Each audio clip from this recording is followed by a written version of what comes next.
When we start, I'm going to give a 5-minute, probably at most, just a synopsis. I'm going to take questions afterwards, and then we'll get to the important stuff of giving the money away. Would you want the president of the Crime Stoppers and the Eklunds with me up here, or do you want me to call them up? You want them up here with me now? Yeah. Okay. What about Tucker? Talk about the investigation. He's going to be wherever he wants to be. Yeah. Well, it's up to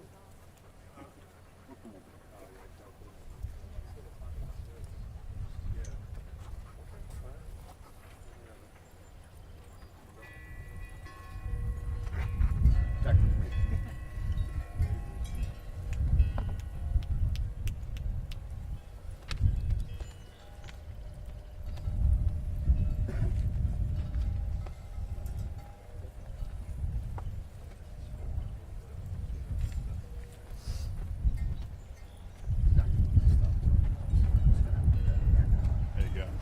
Perfect. Grease feels fabulous. I have 58, 2 minutes.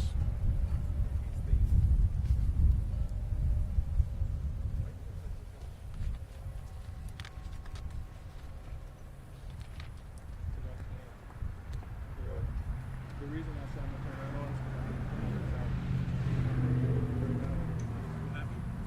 because I'll tell you when to turn it on. This is on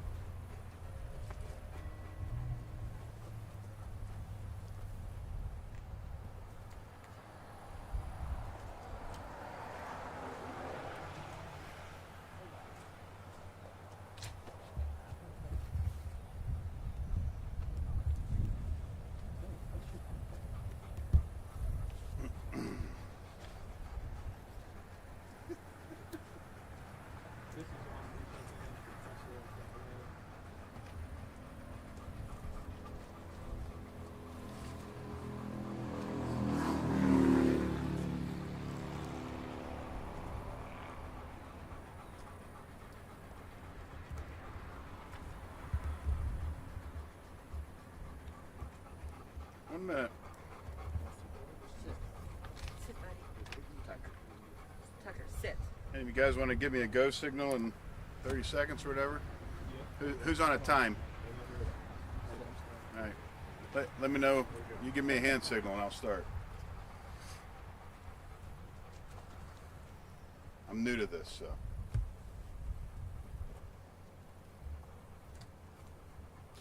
All right, everyone ready? All right.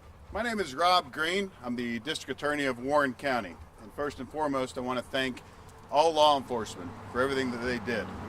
For all the victims of Mr. Burham's crimes, I want to thank law enforcement. And from all of Warren County, I want to thank all the law enforcement that showed up and helped us with this unfortunate situation. As a result of Mr. Burham escaping, Mr. Burham was charged with escape.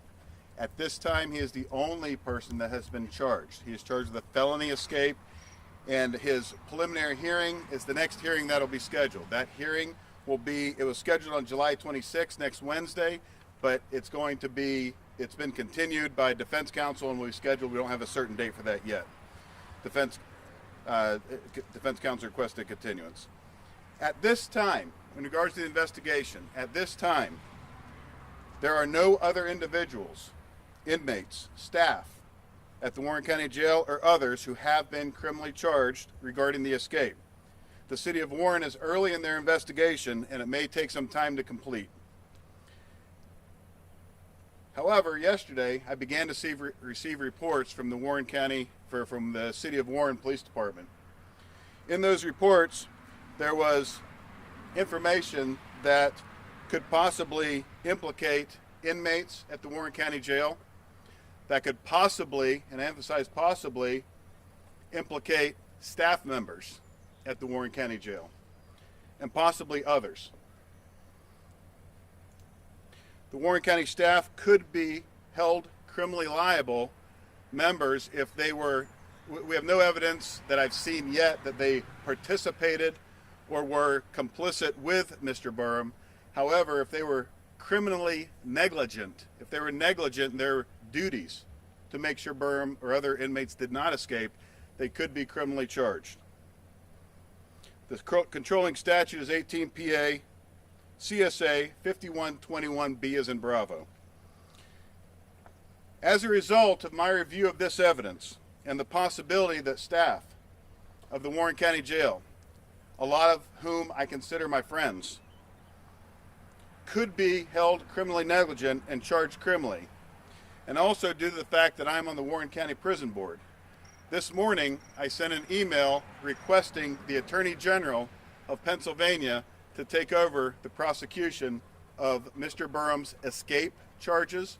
I will continue to maintain and prosecute the kidnapping charges, but I've asked the Attorney General of Pennsylvania to assume jurisdiction and prosecution of Mr. Burham with the escape, and to charge and prosecute any other individuals that may have been involved or negligent with regards to Mr. Burham's escape.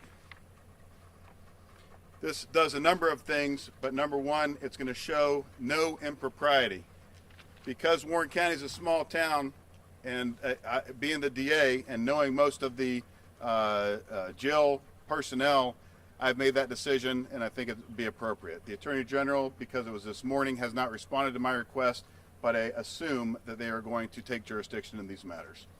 That's all the information I have at this point, but I'm willing to take questions. DA Green, Yes, sir. Drake Clark from News Nation, knowing that you have this information that possibly inmates and individuals that work at the jail may somehow be involved here, how do you continue to operate that jail knowing that you may have individuals on the inside who could very well face criminal prosecution for being involved in a remarkable escape?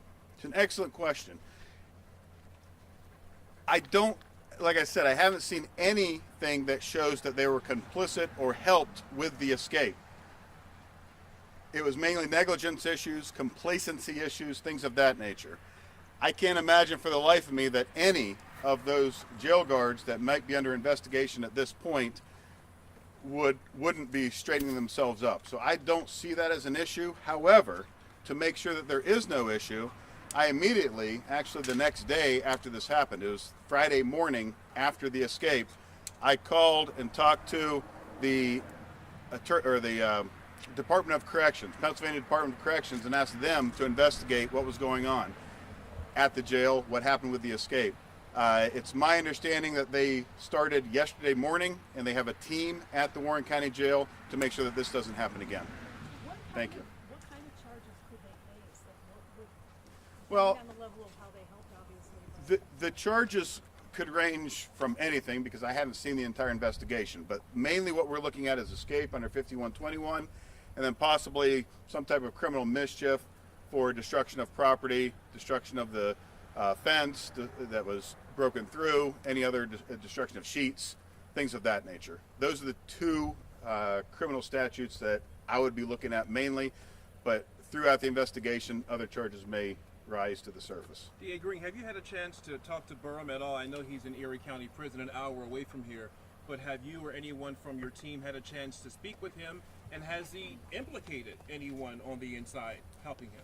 With regards to speaking to Burham, no. My office has not, will not, and never has talked directly to a criminal defendant unless they are without counsel.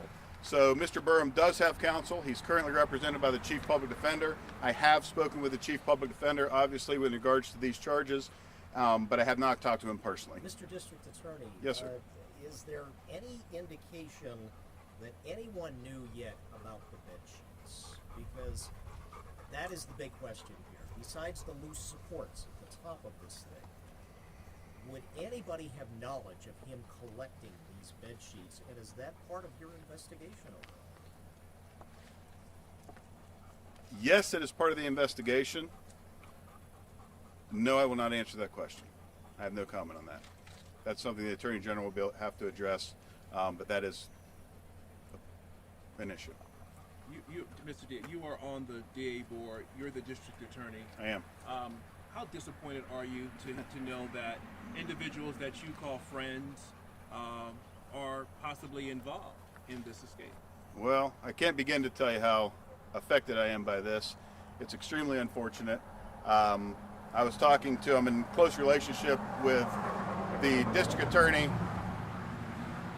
from Chautauqua County, Jason Schmidt. Jason I talked to yesterday, and the first thing I did was apologize on behalf of Warren County for letting him go in the jail.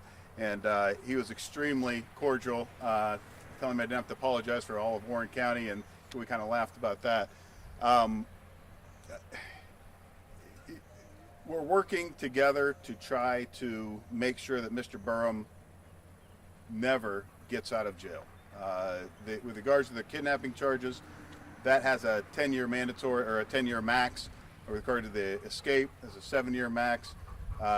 However, as you are aware, he is charged, or hasn't been charged yet, but he is a suspect in a rape and murder in Jamestown, New York, and we're going to work closely with the district attorney in Chautauqua County for that. Back to your question with regards to disappointed,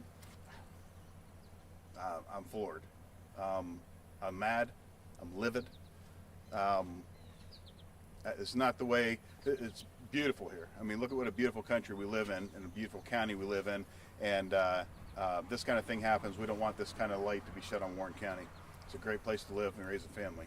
How That's common for sure. or uncommon is it for you to have to defer to the state attorney general in cases like these? I handle probably about 700 cases a year. Strike that. My office handles about 700 cases per year. Referring to the attorney general on a yearly basis, maybe 5 to 10 at most. So it's not an uncommon out of the ordinary practice, but it is rare. What about the stashes that the state police were telling us about, possibly in the woods, and also the possibility anybody was helping him, which I think the lieutenant colonel even alluded to over the weekend, if they could make the case. Right. And that kind of, there are two parts of this entire investigation. First and foremost was the search. That took priority. That was handled by my first assistant, Cody Brown, who you saw standing up here looking pretty numerous times on TV. I was handling the escape charges and the internal with the jail. And I forgot your question. Well, I was just saying about the stashes and Oh, the and so possibility of so anybody the helping. straight. Thank you. So the stashes have to deal with the search itself, and I have not seen anything with regards to the stashes that you guys haven't reported. That's where I got my information on that. I've stayed completely out of that search investigation, so I can't answer that question. So that would be the attorney general's purview, you would think? Attorney General, I'm sure will look into that because, or strike that. The city of Warren is investigating the escape and the anyone that may have helped him at the Warren County Jail. With regards to assistance from outside, that case would be criminally investigated by either the city of Warren, depending on the location where it happened, the Pennsylvania State Police, who work closely with the Attorney General's office and my office, or it could be, or there are investigators with the Attorney General's office. But I would assume it would go to law enforcement of PSP's nature or the city of Warren. Rob, has this preliminary hearing in the kidnapping case been rescheduled? I know it was supposed to happen last week. Yeah, it was supposed to strike that. For the kidnapping case, it has not been rescheduled. Most likely it will be at the same exact time as the escape, and we don't know the date of that yet. It was scheduled. It is currently scheduled, if you look on the docket, for next Wednesday. However, it's been continued. Rob, in your conversations with DH, is it still your understanding that the pending charges in the case in New York State will proceed after the cases here in Pennsylvania? I don't want to address the Chautauqua County case, but that's a logical conclusion. Has he been arraigned on the escape charge? Has he been arraigned? He has been arraigned on the escape charge. He was arraigned yesterday via video with counsel present at the judge's office. You know bail was? Bail for both cases. The bail on the kidnapping charges was... I didn't do that. But bail on the kidnapping charges was revoked. Bail on the escape charges was denied. There is no bail. Hang on 1 second. All right.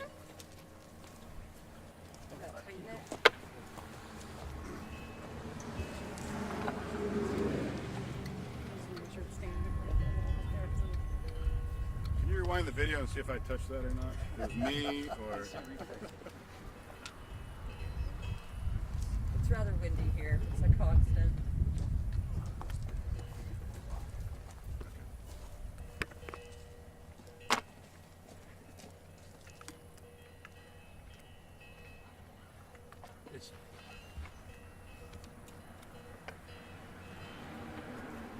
Good.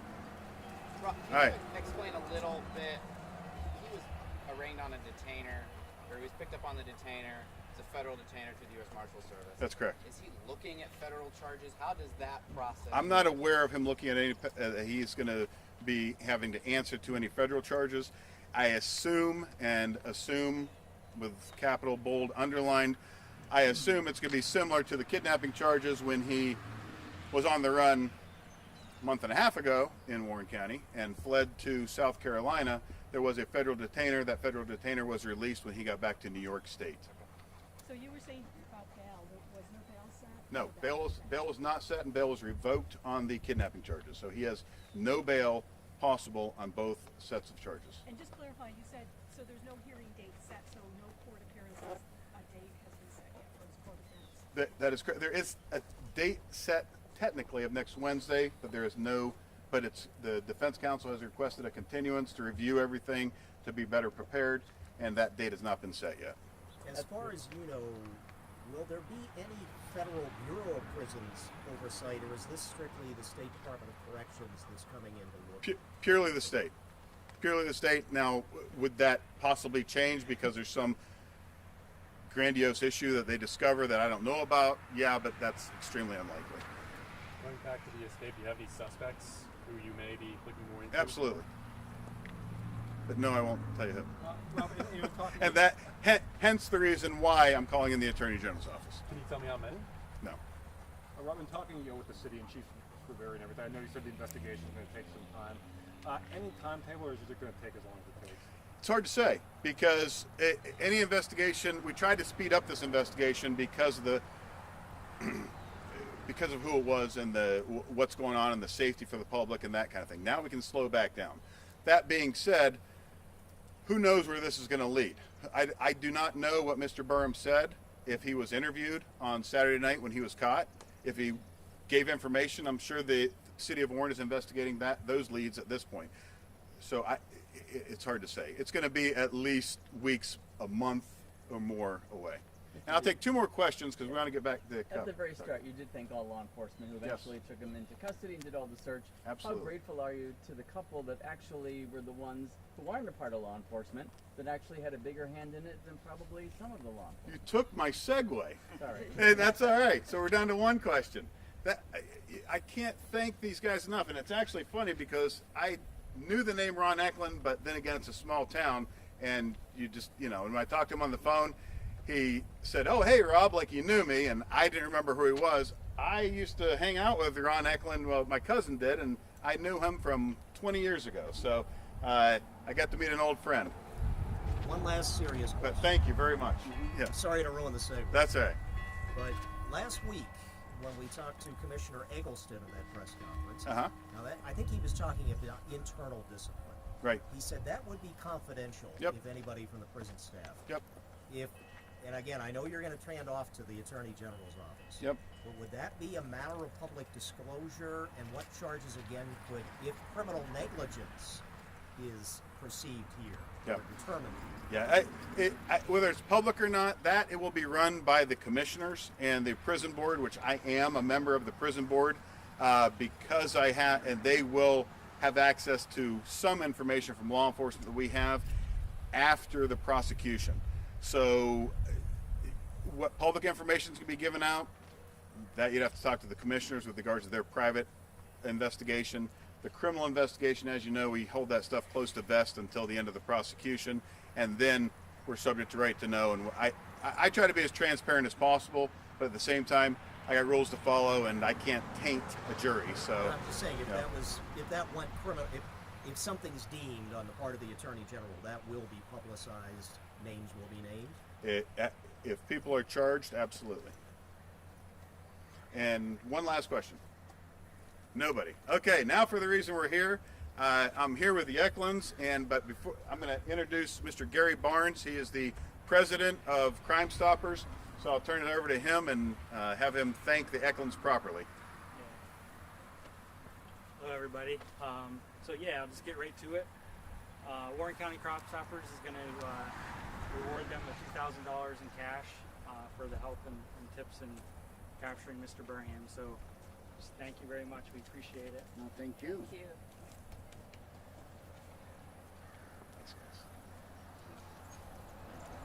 Take this out. It's cash. There we go. We like cash. Cash acceptable? It Yes, I certainly will is. accept cash.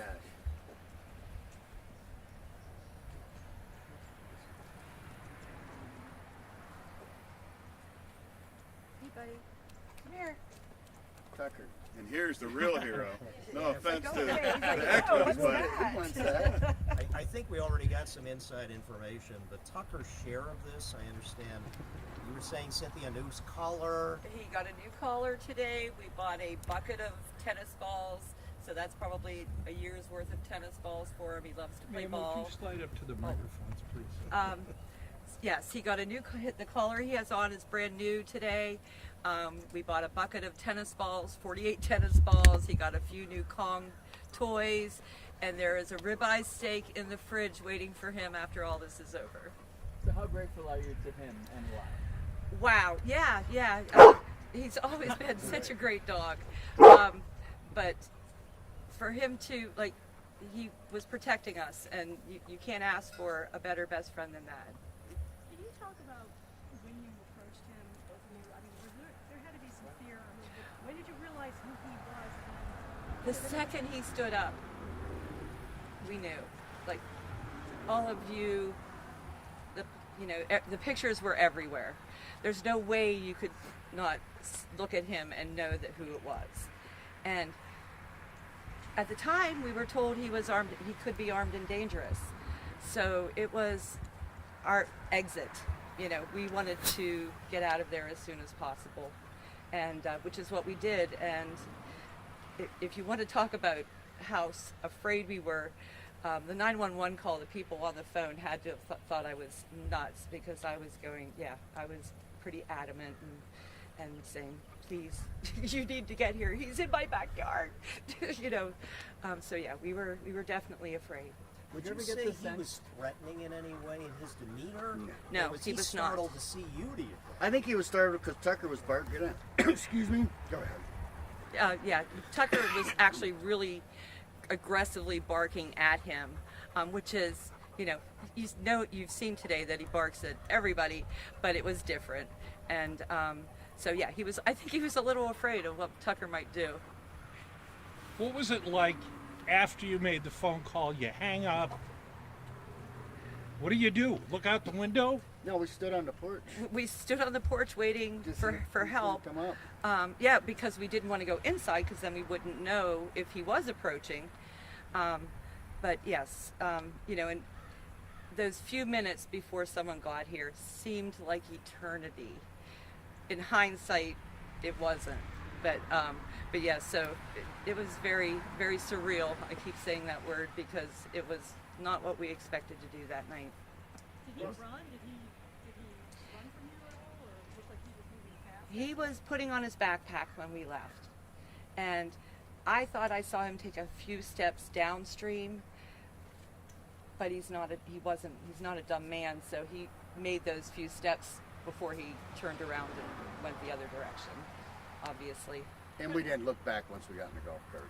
Right, yeah, no, there was no looking back. It was, okay, hon. He said, that was him, real low. And I'm like, I know. And I pulled my phone out of my pocket. He said, call 911. Like, I'm on it. And definitely got that phone call in. Had you guys been like everyone else, checking your surroundings, watching around your home? First question. And then second, did you recognize right away who he was? And did the thought or the words armed and dangerous run through your mind? Yes, absolutely they did.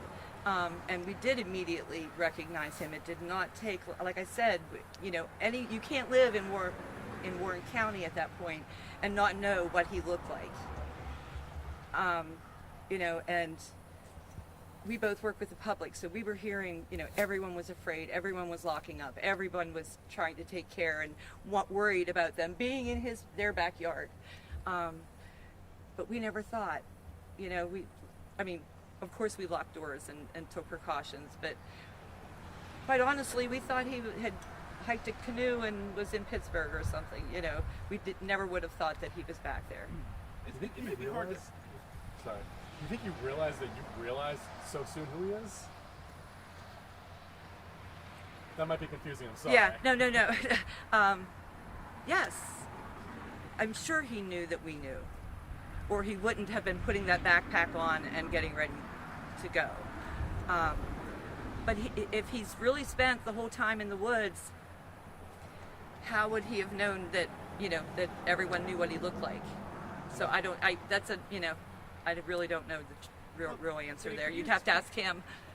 Can you speak to, I know this is the $2,000 reward, have you spoken to the Marshal Service, have you spoken to Pennsylvania Crime Stoppers? Will you be receiving that reward? I spoke to one of the U.S. Marshals today, and they will be getting back in touch with us, but it has been an affirmative that we will receive those other 2 rewards. Well, we haven't heard from the Pennsylvania Crime Stopper. No, but they said they would help us with that process, and which we're like, everyone, all of you have kept asking us that, and we're like, we don't even know where to begin with that. So, you know, we were quite surprised when Rob gave us a call yesterday, and asked if we could do this.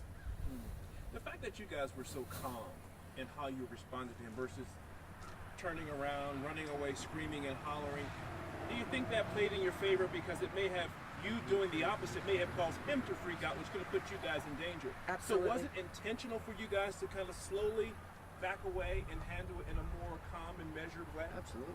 Yes. Don't want to get excited and get him started. Like they said, he could be armed and dangerous. We don't know. I actually told him, I asked him what he was doing, you know, and he said he was camping, and I said, okay, have a nice day. I was just leaving him at that. You want to camp? Go ahead. Told her, get in the cart, let's go. It was like realizing he's so close to you guys, just a few miles from where he escaped. I don't know. Guys, what has this whole experience been like for you guys? It's been more with you guys, the media, than it has been with that situation. That situation, you know, was over in a couple hours. This has been going on for 2 days. And ended very well, so yeah. I know Tucker's got a lot of stuff coming in. Any chances he's getting a luxurious doghouse, anything? He sleeps with us. Yeah, he has a sleeps with us. luxurious doghouse. He's already got the kids there. Okay. But the community's been very thankful. We came out the door the other day and there was a balloon and a bag of treats for him. We just got a package from a gentleman in Kentucky, or a family in Kentucky, thanking us with some treats for him. Critter Clippers came by yesterday and gave him a spa day so that he'll be able to get all pampered. So it's been very sweet. It's really been, we definitely feel appreciated for having done what we did.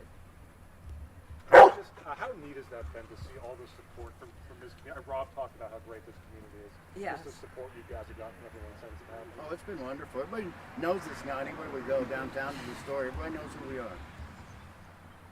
And thanks us. Yes. What's it been like being in the sort of the national spotlight now? I haven't got around that yet. Yeah, it's been very interesting. Not a bad experience, but very, very interesting. All right. Thank you. Thank you very much, guys. Yeah, well, thank you guys. And yeah, it's a worthy cause. I hope we get it. Yeah, no, it's been a little bit of a struggle with COVID. Kind of ruined us. But yeah, thanks to Rob and Yeah, you don't want to be a part of this unless